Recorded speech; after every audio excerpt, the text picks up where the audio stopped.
Episode 45 accident. Rathore residency, villa number 81। ऐसा कैसे हो सकता है मान्यता? मुझे तो यकीन ही नहीं हो रहा कि आयशा ने तुम्हें भी घर से बाहर निकाल दिया। अगर ऐसे ही चलता रहा ना तो वो आयशा तुम्हें अभय के दिल और दिमाग से भी बहुत जल्द आउट कर देगी। मानसी ने ऑरेंज जूस का लंबा सिप लेते हुए मान्यता से कहा, ऐसा कभी नहीं होगा, क्योंकि अब मैं कुछ ऐसा करूँगी जिसके बाद मेरा अभय मेरे पास वापस लौट जाएगा और फिर मैं सही मायने में उस 2 कौड़ी की आयशा को उसकी औकात दिखाऊंगी। उसके बाद मुझे उस अनिरुद्ध से भी अपना हिसाब क्लियर करना है। एक नंबर का थाली का बैंगन है वो, कभी इधर लुढ़कता है तो कभी उधर। ज़्यादा दिन जिंदा नहीं रहने वाला अनिरुद्ध। मान्यता एक टुक दीवार को घूरते हुए शैतानी मुस्कान के साथ बोली। वहीं मानसी ने जब ये सुना कि अब मान्यता के रडार पर आयशा के साथ साथ अनिरुद्ध भी है तो वो एकदम हक्की बक्की रह गई। अनिरुद्ध या अभीर और अभिमन्यु को हाथ लगाने का मतलब सीधा सीधा अभय से दुश्मनी मोल लेना होता था। और फिर अनिरुद्ध तो उसका काफ़ी अच्छा दोस्त भी है, क्योंकि एक तरह से वो मानसी का क्राइम पार्टनर ही है जो उसकी हर कांड में उसके साथ शामिल रहता है। किसी तरह अनिरुद्ध की जान लेने वाली बात को उसने हजम किया और मन बना लिया कि वो मान्यता के इरादों के बारे में अनिरुद्ध को बता देगी। अच्छा, वैसे तुम करने क्या वाली हो उस आयशा के साथ? मानसी ने क्यूरियस होकर उससे पूछा। वो तुम्हें शाम तक पता चल ही जाएगा, मान्यता ने जवाब दिया।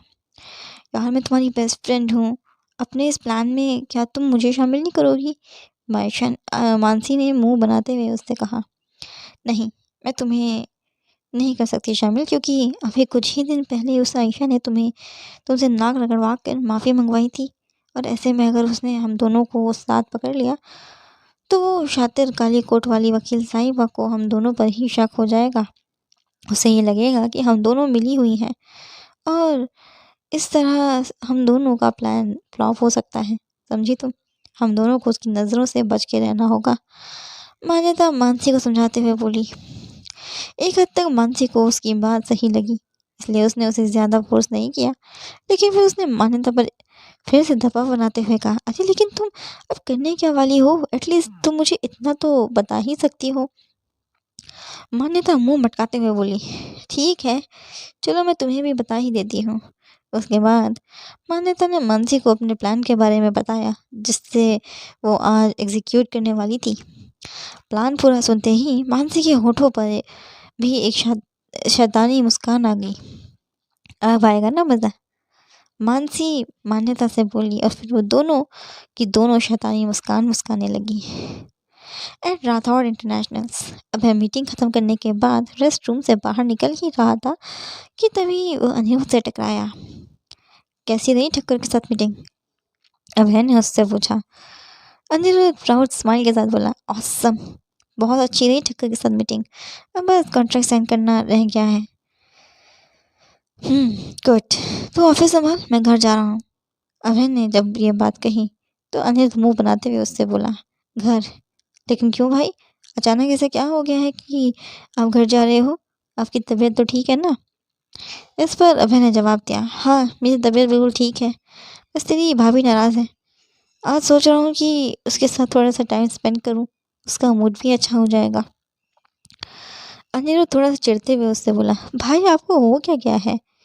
आई मीन, आपने कहा था कि आप आयशा के साथ शादी उसे और उसके खानदान को बर्बाद करने के लिए कर रहे हो, मॉम की मौत का बदला लेने के लिए कर रहे हो, लेकिन अब आपको देखकर ऐसा लगता नहीं है मुझे कि आपको अपना मकसद अभी भी याद होगा। अनिरुद्ध की बात को इग्नोर करते हुए वो उसने बोला, देख अनिरुद्ध, तुझे मैंने पहले भी क्लियर किया था और अब फिर कर रहा हूँ कि मुझे मेरा मोटिव अच्छी तरह से याद है, भटका नहीं हूँ मैं। लेकिन शायद तुझे ये बात नहीं पता है कि एक आदमी की ज़िंदगी शादी के बाद कितनी बदल जाती है। लोग सही कहते हैं कि शादी के बाद एक औरत आदमी को पूरी तरह से बदल के रख देती है, और इस बारे में तुझे तब पता लगेगा जब तेरी शादी हो जाएगी। इस पर अनिरुद्ध ने कंफ्यूज लुक देते हुए बोला, अरे आप करना क्या चाह रहे हो, लेकिन एट द एंड आपने उस आयशा को टाटा बाय बाय करना ही है जब, तो उसके साथ क्वालिटी टाइम स्पेंड करके मिलेगा कि क्या आपको वारिस। अभय ने एक टुक जवाब दिया और ये सुनकर अनिरुद्ध का मुंह खुला का खुला रह गया।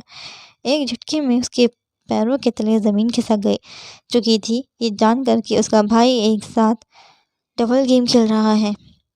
एक तरफ आयशा की ज़िंदगी बर्बाद करके बदला ले रहा है, दूसरी तरफ उसकी निशानी को अपने पास रखने का मन बना लिया है ताकि वो उस निशानी के सहारे ही जी सके।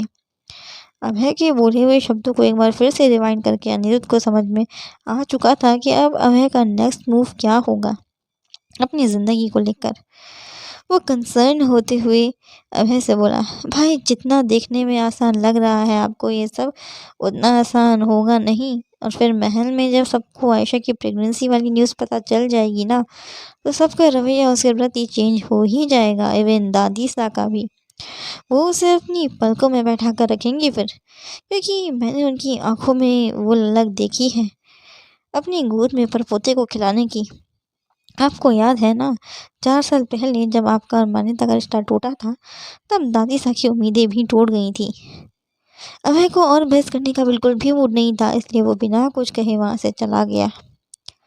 वहीं आयशा अभी अपनी बहन कुको के साथ फ़ोन पर गप्पे लगाने में काफ़ी ज़्यादा बिजी थी।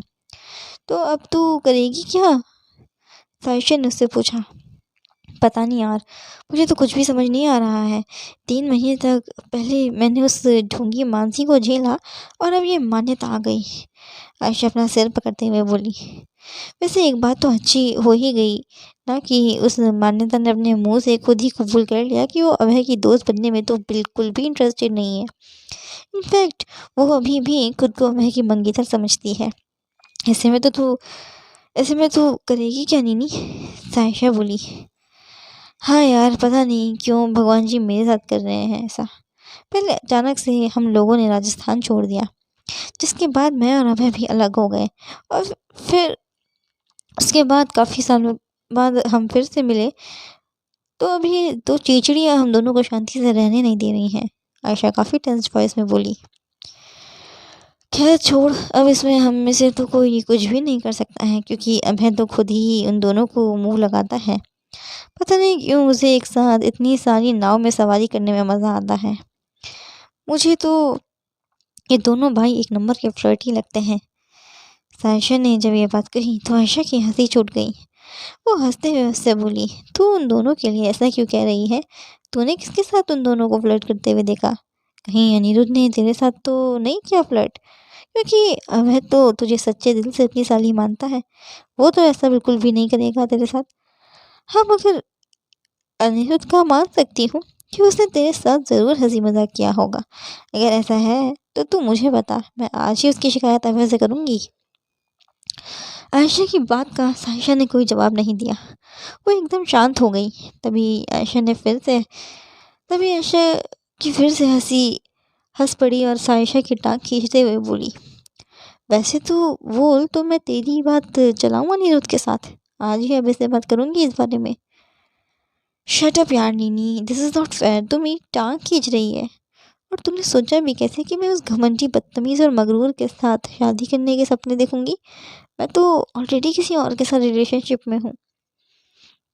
सायशा ने जब ये बात कही तो आयशा मुस्कुराने लगी। उसके बाद वो थोड़ी देर ऐसे ही इधर उधर के बारे में बातें करने लगी। बात करते करते लगभग 2 घंटे बीत चुके थे, और अब आयशा को काफ़ी ज़्यादा नींद भी आने लगी थी, इसलिए उसने फ़ोन रख दिया। अंगड़ाई लेने के बाद आयशा बेड पर फ्लैट होकर लेट गई, तभी रूम का दरवाज़ा खुला। अचानक से अभय को अपने सामने देख आयशा उससे बोली, क्या बात है, आज तुम जल्दी कैसे आ गए घर? अभय शैतानी हंसी हंसते हुए उससे बोला, सोचा कि मैं भी तुम्हारे साथ अपनी नींद पूरी कर लूँ। इससे पहले कि वो कुछ समझ पाती, अभय ने अपना ब्लेजर उसके ऊपर फेंक दिया। आयशा चिढ़ते हुए उससे बोली, क्या है तुम्हें? अपना ब्लेजर तुमने मेरे ऊपर क्यों फेंका? आयशा ने वापस से वो ब्लेजर उसके ऊपर फेंकते हुए उससे कहा, लेकिन अभी ने ब्लेजर कैच कर लिया और वापस से उसके ऊपर फेंका। इसे हैंगर पर टाक कर वापस मेरे वार्डरोब में रख दो और फिर रेडी हो जाओ, हम शॉपिंग पर जा रहे हैं।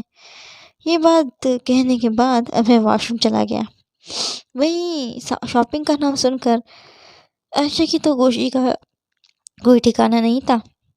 वो बेड से नीचे उतरी और जैसे ही कि अभय ने उससे कहा था, उसने ब्लेज़र को हैंगर पर टाँग कर उसके वार्डरोब में रखा और अपने वार्डरोब से एक कॉर्ड सेट निकाला। इतने में अभय भी फ्रेश होकर बाथरूम से बाहर आ गया। उसने आयशा से कहा, जल्दी आना रेडी होके, हम दोनों साथ में बैठ के कॉफ़ी पियेंगे पहले, फिर शॉपिंग करने जाएंगे। आयशा ने मुस्कुराते हुए अपना सिर हाँ में हिलाया और कुछ देर में चेंज करके बाहर आई। दोनों ने एक साथ कॉफ़ी पी और शॉपिंग के लिए निकल गए, हाथ में हाथ डाले। शॉपिंग करते हुए शाम के 5 बज चुके थे। दोनों ने जी भर की शॉपिंग करी और अब वो दोनों काफ़ी ज़्यादा थक चुके थे, तो दोनों ने घर वापस जाने का फैसला किया। दोनों एक दूसरे का हाथ पकड़े पार्किंग एरिया की तरफ बढ़े। तभी उन दोनों ने देखा कि सामने से एक बड़ा सा हैवी लोडेड ट्रक आ रहा था। उसी समय अभय की नज़र मान्यता और उसके साथ मौजूद एक लड़की पर पड़ी। वो दोनों रोड क्रॉस कर रही थी कि तभी मान्यता ने देखा कि वो ट्रक उसकी ममेरी बहन श्वेता को उड़ाने वाला है। उसने तुरंत उसे पीछे खींचा, लेकिन अचानक उसका पैर मुड़ा, जिस वजह से वो ट्रक के आगे आ गई और ट्रक ने उसे ज़ोर से टक्कर मारी, जिसके बाद वो काफ़ी दूर जाकर गिरी। अभय, जो ये सब होता हुआ देख रहा था, उसने आयशा से अपना हाथ छुड़वाया और खून में डूबी मान्यता के पास भागा।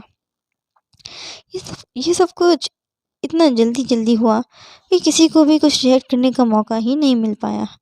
वहीं जब अभय ने उसका हाथ झटका, तो उसे ऐसा लगा कि उसका और अभय का साथ खत्म हो चुका है।